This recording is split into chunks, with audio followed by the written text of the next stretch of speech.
Assalamualaikum warahmatullahi wabarakatuh. Kembali bersama saya Zulkarnain El-Maduri. Naudzubillah min dalik.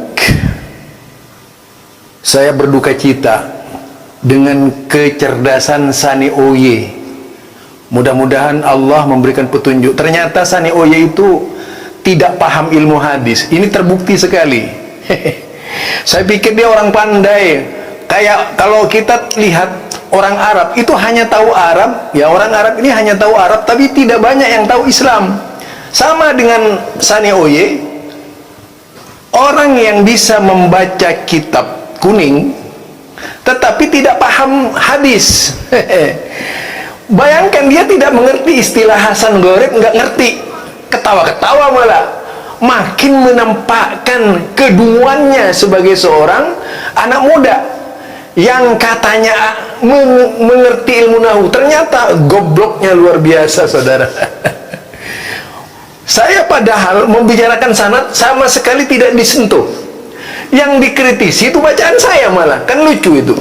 Artinya menghindar dari persoalan yang sebenarnya. Bagaimana orang seperti Sani Oye ngerti ilmu hadis, wong dungunya setengah mati. Ini saya katakan memang sangat dungu sekali kok Sani Oye itu. Kalau memang paham ilmu hadis, ya harusnya terlebih dahulu memahami apa sih makna gharib dalam istilah ilmu hadis itu.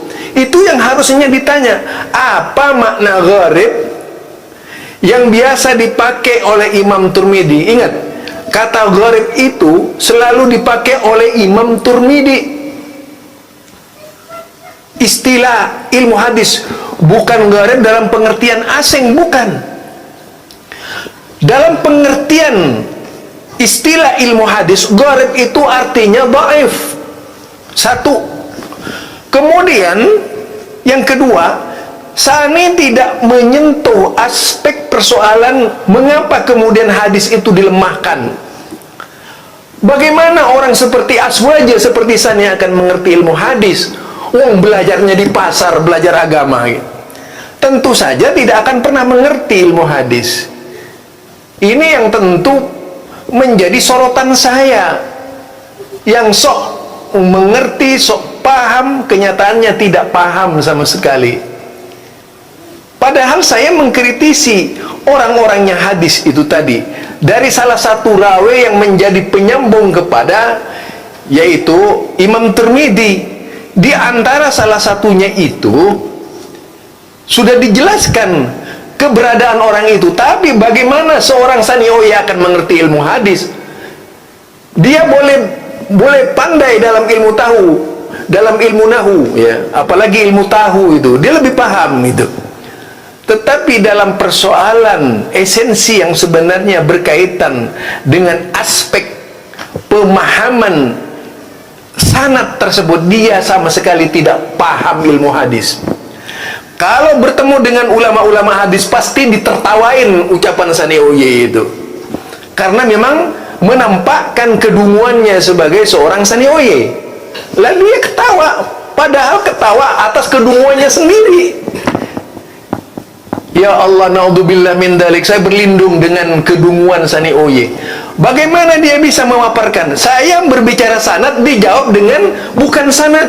Sok tahu ilmu hadis segala. Kan saya bilang, Sani itu sok tahu ilmu hadis, ikut-ikutan dan parah pemahaman agamanya.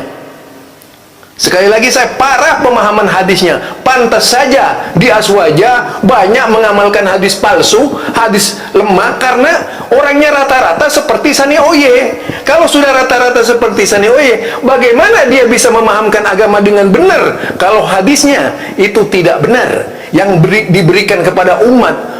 Pantas saja kemudian umatnya rata-rata seperti Sani Oye. Karena memang yang diajarkan oleh Sani Oye itu adalah kedunguan, bukan ilmu agama. Dia nggak paham ilmu hadis, malah ketawa-ketawa. Suruh jelaskan istilah gharib malah ngelantur kemana-mana. Tidak dijelaskan sama sekali apa itu gharib. Yang kedua tadi, dari rawi-rawi hadis, sanad hadis. yang biasa dipakai oleh ulama hadis untuk menilai hadis. Kenyataannya banyak ulama yang melemahkan orang tersebut, masih dikatakan sohe, masih dikatakan hasan. Disinilah letak gobloknya Sani Oye. Mudah-mudahan Sani Oye dengan teguran saya ini dia akan sadar otaknya, belajar lagi. Tidak cukup hanya dengan mengandalkan bisa Arab ya, bisa Arab seperti kebanyakan orang Arab tuh. Berapa banyak orang Arab dia fasih berbahasa Arab tapi tidak paham Islam, apalagi Sani Oye. Na'udzubillah min dzalik. Subhanakallahumma wa bihamdika asyhadu an la ilaha illa anta astaghfiruka wa atubu ilaik. Assalamualaikum warahmatullahi wabarakatuh.